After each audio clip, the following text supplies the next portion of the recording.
चलिए बात करते हैं अगली बड़ी खबर की, जो कि छत्तीसगढ़ से मिल रही है। आपको बता दें कि बीजेपी ने प्रत्याशी की चौथी सूची जारी कर दी है। चौथी सूची में 4 सीटों पर उम्मीदवारों का ऐलान कर दिया गया है। बेमेतरा से दीपक साहू को टिकट दिया गया है। तो इस वक्त की बड़ी खबर आपको हम बता रहे हैं छत्तीसगढ़ से, जहां छत्तीसगढ़ भाजपा के 4 प्रत्याशियों की अंतिम लिस्ट जो है वो जारी कर दी गई है। हाई प्रोफाइल सीट अंबिकापुर से राजेश अग्रवाल को टिकट दिया गया। सभी 90 सीटों का नाम पर अब जो नाम है वो घोषित कर दिए गए हैं। तो छत्तीसगढ़ विधानसभा चुनाव के लिए बीजेपी ने उम्मीदवारों की चौथी और अंतिम लिस्ट जारी कर दी है।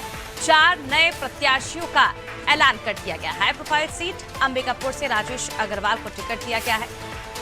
बेमेतरा से सुशांत शुक्ला, कसडोल से धनीराम धीवर और बेमेतरा से दीपेश साहू को प्रत्याशी बनाया गया। इस तरह भाजपा ने 90 सीटों पर प्रत्याशी घोषित कर दिए हैं। तो देखिए, आपको पूरी लिस्ट बता रहे हैं। जिस तरह से अब जो बाकी नाम बचे थे उनका भी ऐलान कर दिया गया है। अंबिकापुर जो कि हाई प्रोफाइल सीट है, जहां से छत्तीसगढ़ के डिप्टी सीएम टीएस सिंहदेव चुनाव लड़ते आए हैं। उनका गढ़ माना जाता है। और अब देखिए, यहां से बीजेपी ने राजेश अग्रवाल को टिकट दिया है, उन पर भरोसा जताया है।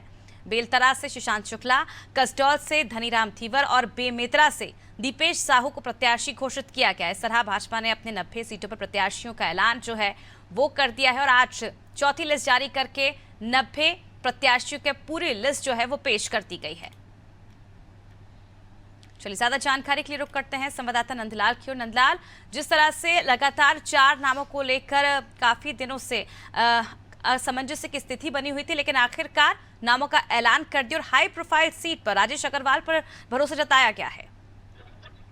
जी बिल्कुल, जो है भाजपा ने अपनी चौथी और अंतिम सूची जारी कर दी है। जो है केंद्रीय चुनाव समिति ने जो है 4 नामों पर मुहर लगाया है। पहली सूची 21 नामों पर की थी, दूसरे 64 नामों पर, और तीसरी सूची पर केवल एक ही नाम जो है पंडरिया विधानसभा से जो है दिया गया है, भावना बोहरा का। और अब चौथी सूची कहा जाए तो जारी कर दिया गया है। और हाई प्रोफाइल सीट जो कि माना जाता है अंबिकापुर से राजेश अग्रवाल को जो है उतारा गया। राजेश अग्रवाल की बात करें तो राजेश अग्रवाल ने 2016-17 में जो है कांग्रेस छोड़कर बीजेपी ज्वाइन किया और बीजेपी में जो है उन्होंने फिर एक कार्यकर्ता के रूप में जो है काम किए। बताया जाता है कि टीएस सिंहदेव का एक खास माना जाता था। एक समय के बाद जो है, एक समय तक टीएस सिंहदेव का खास माना जाता था राजेश अग्रवाल, लेकिन अभी उन्होंने जो है भारतीय जनता पार्टी ने टीएस सिंहदेव के ही जो है खिलाफ, डिप्टी सीएम के खिलाफ जो है वहां पर खड़ा किया प्रत्याशी। अगर बेमेतरा की बात करें तो बेमेतरा में जो है भारतीय जनता पार्टी ने जातिगत समीकरण को देखते हुए जो है उन्होंने साधा है कि जो साहू बाहुल्य क्षेत्र होने के कारण जो है दीपेश साहू को वहां पर से जो है मौका दिया गया है। और चारों नए चेहरे हैं,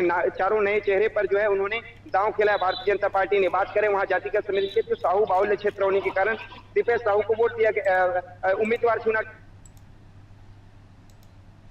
जी नंदलाल, तो देखिए, बीजेपी ने अपनी आखिरी लिस्ट जारी कर दी। छत्तीसगढ़ में 4 प्रत्याशियों के नामों का ऐलान कर दिया। और देखिए, हाई प्रोफाइल सीट, जी बात पूरी करिए अपनी। जो है नाम काटकर वहां पर जो है सुशांत शुक्ला को दिया गया है और यहाँ पर जो है धनीराम धीवर को भी दिया गया। तो इस प्रकार से तमाम जो है देखा जाए तो मोटे तौर पे ये चारों जो उम्मीदवार हैं वो नए चेहरों पर जो है भारतीय जनता पार्टी ने दांव के लिए 46 जो है नए चेहरों पर तो खेले ही थे, लेकिन जो है 35 युवाओं को भी मौका दिया गया है इस पर देखा जाए तो। और कांग्रेस इसके विरुद्ध जो है अपने जो है 90 प्रत्याशियों की सूची जारी कर चुकी है। और जी, और साथ में ये भी देखा जा रहा है कि दोनों पार्टियों, नेशनल पार्टियों ने अपनी अपनी सूची जारी कर दी है 90 प्रत्याशियों की। अब देखने वाली बात ये होगी कि कितना जो है किसको कौन मात देता है। इस प्रकार से तो महिलाओं को भी दोनों पार्टियों ने जो है, एक भारतीय जनता पार्टी ने जो है 14 महिलाओं को जो है मौका दिया है, तो इस प्रकार जो है कांग्रेस ने भी उससे बढ़त में महिलाओं को भी मौका दिया गया है। जी बिल्कुल, बहुत बहुत शुक्रिया नंदलाल तमाम जानकारी की। तो देखने वाली बात होगी जिस तरह से जाति समीकरण को ध्यान में रखते हुए भाजपा ने अपनी चौथी लिस्ट जारी कर दी। और वहीं हाई प्रोफाइल सीट जो कि हमेशा से चर्चा का विषय रही, अंबिकापुर, जहां से टीएस सिंहदेव चुनाव लड़ते आए हैं, उनका गढ़ माना जाता है। ऐसे में इस बार राजेश अग्रवाल को टिकट दिया गया है बीजेपी की ओर से और टीएस सिंहदेव के काफी करीबी माने जाते थे। और अब देखने वाली बात हो कि ये मुकाबला काफी दिलचस्प होने वाला है। फिलहाल मुझे दीजिए इजाजत और आप देखते रहिए नादी टीवी।